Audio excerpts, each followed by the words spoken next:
નર્સરીમાં એક જ ચિત્ર સમજાવતા હતા, પણ હું જે દિવસ આવી ને એ દિવસ ત્રિમૂર્તિનું હતું.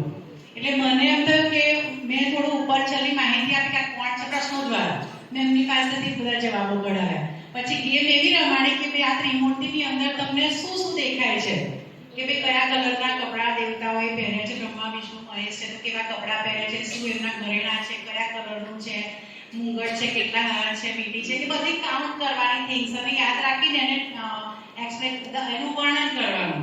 તો એમાં સૌથી વધારે કેટલી હતી બેન વિધિ, કેટલી રીતે યાદ? 31 વસ્તુઓનું એને વર્ણન કર્યું હતું સૌથી વધારે બધાના કરતા, અને એનો ફર્સ્ટ નંબર આવ્યો હતો. એ અત્યારે આપણને કહે છે કે એને શું